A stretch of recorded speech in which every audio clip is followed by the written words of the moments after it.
మన తండ్రి కుమార పరిశుద్ధాత్మ దేవునికి వందనాలు స్తోత్రాలు చెల్లించుకుంటూ ప్రేమైన దేవుని బిడ్డలారా, దేవుడు మిమ్మల్ని క్షేమంగా కాపాడుతున్నాడని దేవునికి వందనాలు స్తోత్రాలు చెల్లించుకుంటున్నాము.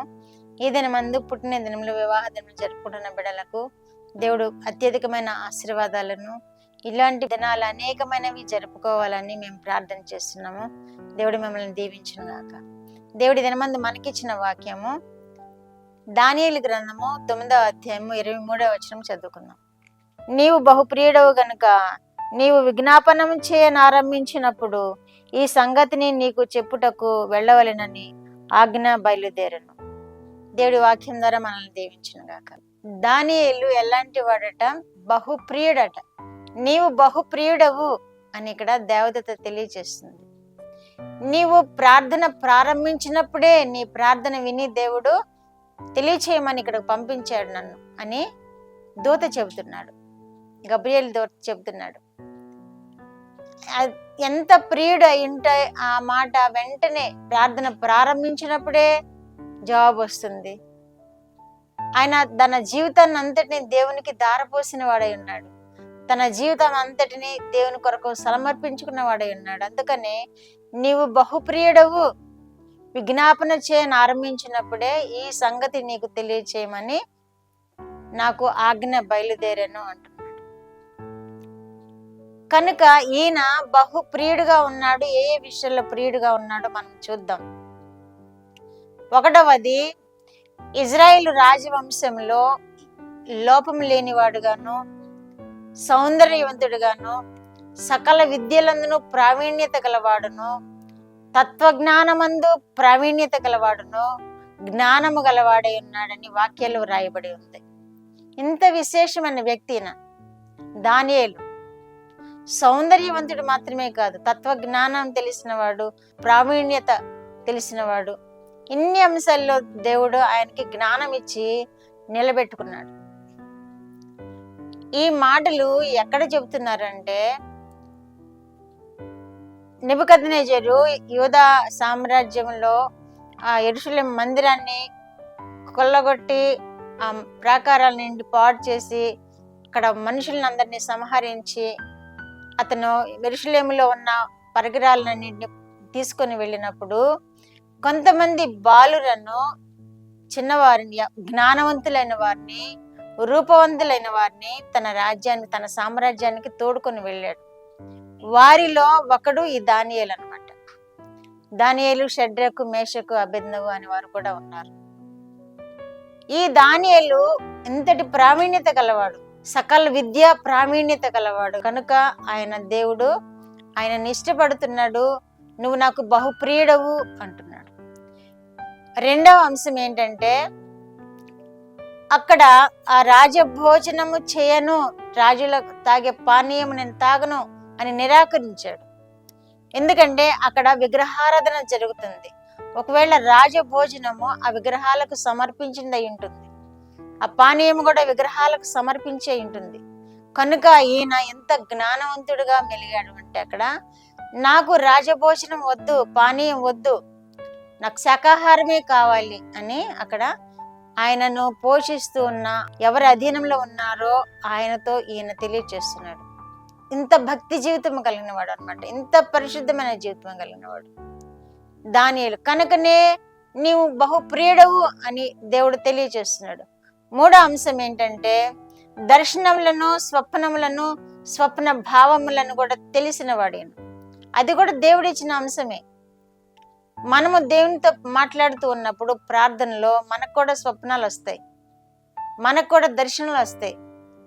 కానీ ఈ దానియేలులో ఉన్న ప్రత్యేకత ఏంటంటే, స్వప్నం కలిగిన వారికి ఆ స్వప్నం మర్చిపోయినా కానీ ఈ దానియేలే ఆ స్వప్నాన్ని గురించి కూడా చెప్పే అంత జ్ఞానవంతుడు, అంత దేవుని యొక్క దర్శనం కలిగిన వాడు. కనుకనే ఈ విధముగా చెప్పగలుగుతున్నాడు. దేవుని యొక్క దర్శనంతో, దేవుని యొక్క ప్రత్యేకమైన జ్ఞానంతో నింపబడిన వాడు కనుకనే, దేవుని యొక్క పరిశుద్ధమైన స్థితిలో ఈయన ఉన్నాడు కనుకనే ఈయన దర్శనములను చూస్తూ ఉంటాడు, స్వప్నములను చూస్తూ ఉంటాడు, స్వప్న భావములను కూడా చెబుతూ ఉంటాడు. కనుకనే నీవు బహుప్రియుడవు అని దేవుడు తెలియచేస్తున్నాడు. 4వ అంశం ఏంటంటే, నెబుకద్నెజరు కుమారుడు బెల్షజరు పరిపాలన చేస్తున్నప్పుడు ఈయన కూడా ఆ మందిరంలో ఉన్న ఉపకరణలను తీసుకొని వచ్చి పానీయము సేవిస్తూ ఉంటారు. ద్రాక్ష రసము సేవిస్తూ ఉండినప్పుడు దేవుని కోపము ఆ బెల్షజర్ మీదకి దిగి వస్తుంది. చేవ్రాత ఒకటి రాస్తూ ఉంటుంది వచ్చి. అతనికి ఏమి అర్థం కాదు. ఇది ఏంటి, ఇది ఏమైంది, ఎవరు చెప్తారు ఇది అని సందేహపడుతూ ఉన్నాడు అతను బెల్షజరు. అప్పుడు తన భార్య వచ్చి చెబుతుంది, నీ రాజ్యంలో ఒక మనుషుడుకున్నాడు, అతడు పరిశుద్ధ దేవదూతల ఆత్మయు కలిగి ఉన్నాడు, బుద్ధి కలిగి ఉన్నాడు, జ్ఞానం కలిగి ఉన్నాడు అని ఇతని గురించి సాక్ష్యం చెప్పుద్ది భార్య. బెల్షజర్ భార్య చెప్పుద్ది మాటలు దానియేలుని గురించి. ఎందుకంటే నెబుకద్నెజరు కాలంలో కూడా నెబుకద్నెజరు కనిన కలను చెప్పాడు. నెబుకద్నెజరు రాజు కళ మర్చిపోయాడు, ఆ కళను చెప్పాడు, ఆ కళ భావం చెప్పాడు. కనుక ఈ నెబుకద్నెజరు దానియేలుని ఎంతగానో హెచ్చించాడు. అది అంతయు ఈ బెల్షజర్ భార్య విన్నది. విని భర్తకు చెప్తుంది. ఏమని చెప్తుందంటే, నీ రాజ్యంలోనే ఒకడున్నాడు, దేవదూతల ఆత్మ కలిగి, విని వివేకము కలిగి, జ్ఞానము కలిగి ఉన్నవాడు ఒక వ్యక్తి ఉన్నాడు, అతన్ని పిలిపించమని చెప్తుంది.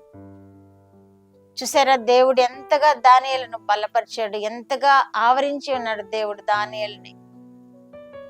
ఈ విధముగా పరాయి దేశంలో పరాయి రాజుల చేతి కింద కూడా ఎంత విలువ కలిగిన వాడుగా, ఎంత హెచ్చింపబడిన వాడుగా ఉన్నాడు అంటే, అందుకనే దేవునికి నీవు బహుప్రియుడవు అని అనిపించుకోగలుగుతున్నాడు. ఇంత వివేకము కలిగిన వాడు కనుకే దేవుడు ఆయనని నీవు బహుప్రియుడవు అని అనగలుగుతున్నాడు. ఐదవ అంశం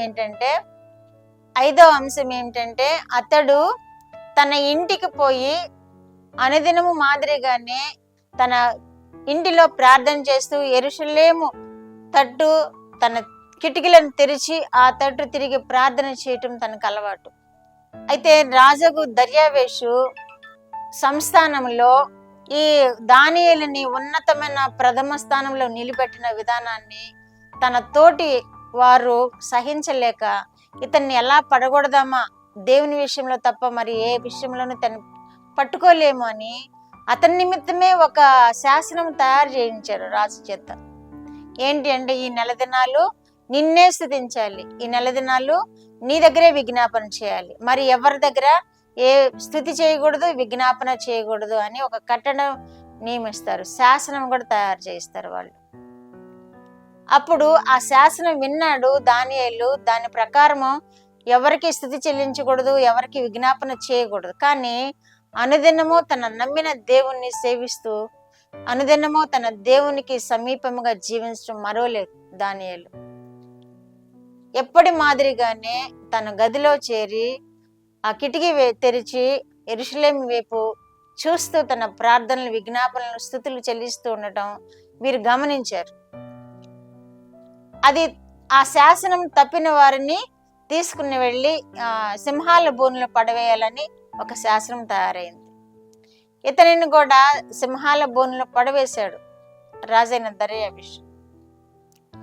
కానీ అతనికి ఇష్టం లేదు. ఎందుకంటే ఇతను ఎంతో శ్రేష్టమైన వాడు, శ్రేష్టమైన జ్ఞానం కలిగిన వాడు, శ్రేష్టమైన పనితనం కలిగిన వాడు, ఆ రాజ్యంలో అందరికంటే శ్రేష్టమైన పనితనం కలిగిన వాడు. కనుక ఆ సింహాల బోనుల్లో సింహాలు అతన్ని ఏమీ చేయలేకపోయాయి. ఎందుకంటే దేవుని యొక్క మహిమ తనలో నిండి ఉంది కాబట్టి, దేవుని యొక్క ప్రభావము తనలో నిండి ఉంది కాబట్టి ఆ ప్రభావమే సింహాలను ఆజ్ఞాపించి ఉంటాయి, నీవేమీ చేయవద్దు అని. కనుక ఆ సింహాల బోను నుండి బయటపడ్డాడు దానియేలు. ఇంత ప్రభావం కలిగిన వాడు కనుకే దేవుడు అంటున్నాడు, నీవు బహుప్రియుడవు అంటున్నాడు. మరి మనము దేవుని స్థితిలో ఎలా ఉన్నామో మనం ఒకసారి జ్ఞాపకం చేసుకున్నాం.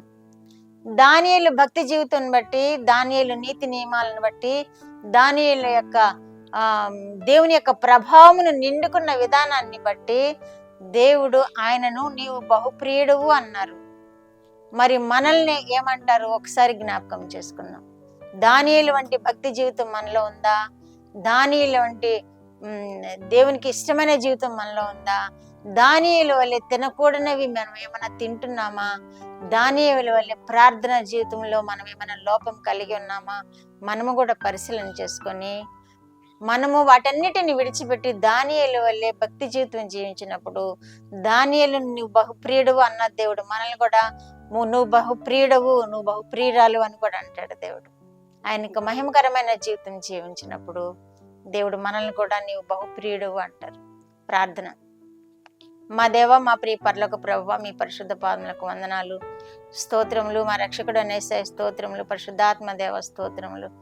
దానియేలును మీరు ఎందుకు బహుప్రియుడవు అని అన్నారో కొన్ని అంశాలు, 5 అంశాల ద్వారా మాకు నేర్పిన దేవా మీకు వందనాలు ప్రభువా. మేము కూడా వాటిని అనుసరించి, వినుచిన బిడ్డలను కూడా వాటిని అనుసరించి, మా ప్రభు మీ బిడ్డలు మేము కూడా నీవు బహుప్రియుడు అని మేము కూడా చెప్పించుకునే భక్తి జీవితము కొనసాగే భాగ్యము బిడ్డలకు మాకు దయచేయమని, మీ ప్రేమలో మమ్మల్ని అందరినీ కాపాడమని యేసుక్రీస్తు వారి పేరిట ఈ మనవులు మీ పాదములెత్తి వేడుకుంటున్నాను పరమ తండ్రి.